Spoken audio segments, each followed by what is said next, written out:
in his home on November 7th.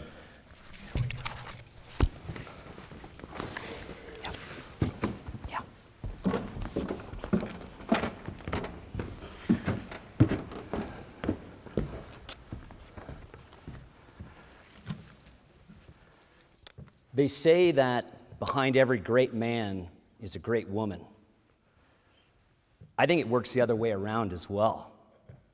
Mom, I love you, and none of this would have been possible without you.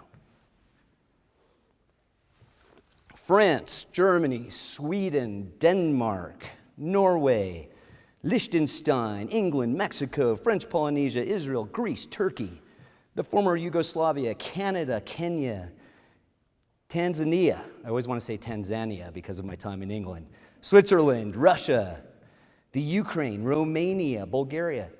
These are all places I was allowed to visit with them. I'm going to speak of probably my favorite trip, and there's been a lot.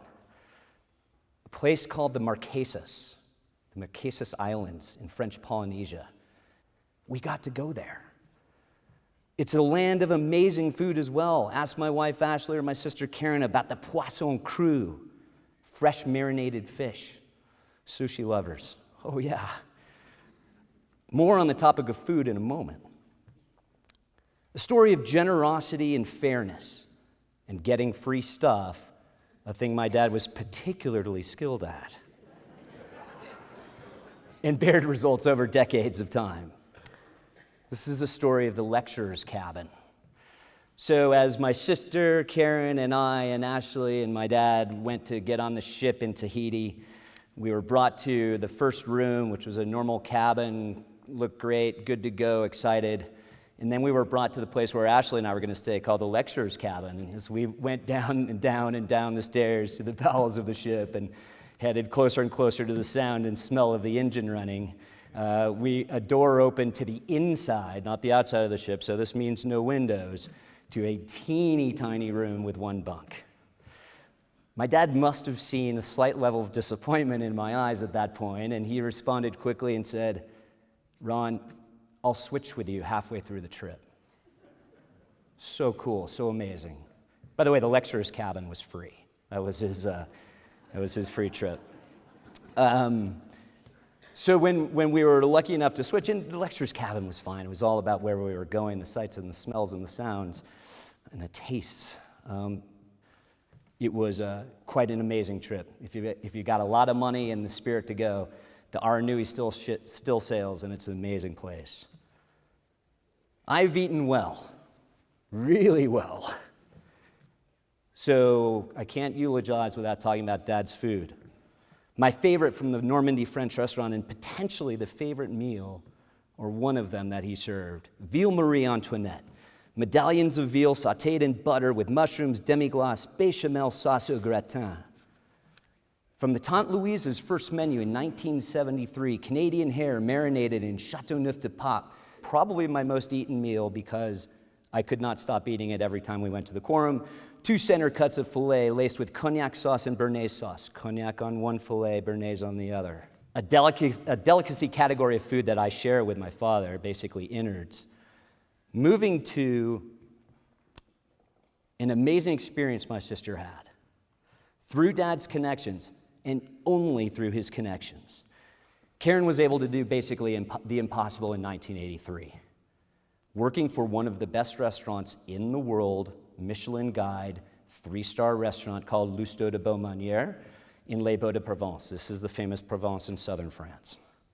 Unbelievable that an American female could be in the kitchen in a French restaurant of that caliber.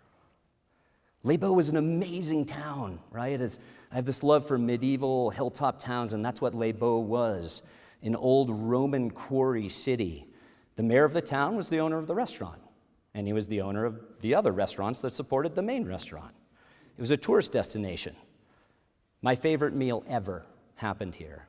Rognon de veau en croûte, veal kidneys in puff pastry. As this meal was presented to me, it looked like a loaf of bread. The server delicately with a knife opened up the top of the puff pastry, and the smell that came out of that of, again, the burgundy wine, the Dijon mustard, the mushrooms. Still remember it. Fun fact, everybody would be nervous to invite Pierre and Jean to their house to eat. Oh my gosh, I can't handle that. What food would we serve? Dad loved Mom's cooking. He loved comfort food. A plate of my mom's piping hot pot roast, or a split pea soup with ham hocks, and Dad was in hog heaven. Sorry for the pun. Who was Pierre Wolfe when he was outside of the restaurant and away from the microphone of the media? This was a man determined to succeed above all else. Came to the United States, as many immigrants have done, with no high school education, little money, and succeed he did. Determined and perseverance were core to who he was and traits I tried to emulate. He was financially conservative. He was a proud businessman. That's how he described it. A quick story on one of his regrets. In the mid-1950s, a heavily accented Pierre Wolfe went skiing at Loveland and took a lesson from a guy named Pete Seibert. At the end of the lesson, Seibert convinced Pierre to take a short excursion. Curious, my dad agreed. Pete took Pierre down the road a ways to a magnificent overlook across a picturesque river valley with cows grazing in the Rocky Mountain glory. Pete said, Pierre, I'm going to build a ski area here, and I'd like you to become an original investor for 10 grand. That was a lot of money in those days. My dad said, quote, "You've got to be crazy. Take me back to my car now." A year or so later, Pete Seibert founded Vail. My dad had a soft spot for dogs. Early on, it was Scottish Terriers, followed by Scotties and Westies, the salt and pepper play. Purebreds was broken as a dog followed me home from school in 5th or 6th grade, a Heinz 57 mix that Mom and Dad let me keep. Her name was Lady. She was an amazing dog. Then came a dog named Chien. Chien means dog in French. And finally, the current Maltese dogs, Bambi and Lola, who he adored to the end and still keep my mom great company today. He was a perfectionist. He expected super high standards from everyone, not just his kids, all to provide a memorable experience at his restaurants, be it a head chef or a busboy who might have missed a single-used ashtray when smoking was generally allowed in restaurants, or when the water wasn't quite filled to the top. He perfected the English language. Ask his grandkids about corrections and grammar at the dinner table. This was a second or third language for him, and he perfected it. He was a people person. As the governor said, he loved people, and most of the time they loved him back. He loved telling stories. He loved hearing stories. He had an uncanny ability to remember people's names. After meeting him once, they'd come back to the restaurant. "Mr. Tomlinson, great to see you again. I remember you sat at this table. Would you like that again?" And the people stood there in awe of this level of memory to provide an experience. He loved soccer and football. 1961 season ticket holder for the Broncos. Randy Gradishar, number 53, the greatest middle linebacker of all time, was part of the Gourmet Supper Club, where farm-born football players who didn't know much about high-end cuisine would come and learn about food and wine pairings and service.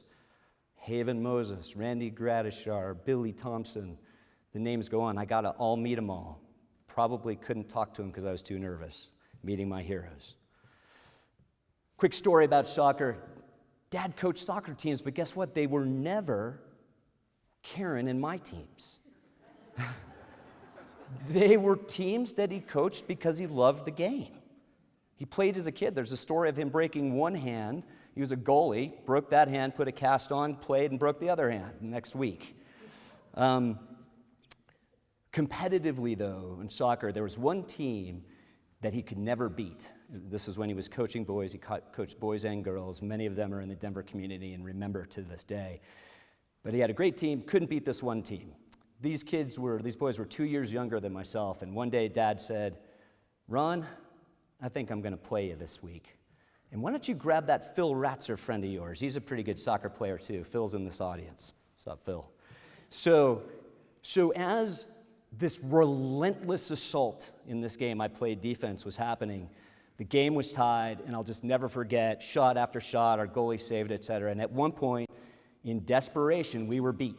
The defense was beat, the goalie was out of place. The ball was going in the net until Phil Ratzer flew through the air and headed the ball out of the way to preserve the tie. A huge day in my dad's life to have that tie against that team. Two quick stories. 1950s, Las Vegas, Dad comes out of a show, sits down at a blackjack table. Shortly thereafter, two guys come up to the table and sit down as well. Dad introduces himself. Hi, I'm Pierre Wolfe. Sammy Davis introduced himself, and Dean Martin introduced himself. The blackjack dealer looked at my dad and said, hello. So my dad didn't care, he just met a couple guys. He's like, do you know who you're talking to, who you're sitting next to? And my dad said, yeah. They just introduced themselves, Sammy Davis and Dean Martin. So, incredulously, these guys couldn't believe that someone didn't know him. They took Pierre Wolfe with them all night partying as Pierre Wolfe, who doesn't know who we are, ended up in a private suite, and Dad was escorted back to his room by a couple people from the hotel after a couple too many. The Beatles played Red Rocks, I think it was 1967, maybe 63. All these famous people stayed at the Brown Palace without fail. The Brown Palace used to send their dignitaries to Pierre's corner, it was about a mile away. So the phone call came to Pierre, the Beatles are coming, Paul McCartney's coming, insisting on no press. McCartney's girlfriend named Lady Ash was there, her mother was there and didn't want anything to do with the press. Dad put down the phone, speed dialed the Rocky Mountain News, called a reporter he knew and said, Paul McCartney's coming down, come on down. So the Beatles Paul McCartney, they were having a private dining room. The reporter came in with his camera. Dad gave him a busboy jacket and specific instructions that said, don't take the picture until I'm standing behind Paul McCartney. Picture went off. Lady Asher's mom went ballistic. Dad survived the attack. And the next day in the paper was Paul McCartney with my dad smiling right behind him. Anything for publicity. Last and most importantly is family. He worked hard, relentless, crazy hours for our benefit. He earned money, saved money, pinched the odd penny for the benefit of the family. He was his happiest to see us our happiest. If it was his grandchildren marveling at the sight and sparkle of the Eiffel Tower at midnight, if it was his wife traveling to Europe for the first time in her life, if it was his young kids being spoiled silly in the grandeur and almost fairy tale setting of the Broadmoor at Easter brunch, if it was his grandson spotting a cheetah, a rhinoceros in the plains of Kenya, Dad loved family time. He lived an amazing long fulfilling life with an adoring family and fan base. Before he passed away, I asked my dad, what do you want me to say at your service? His answer was simple.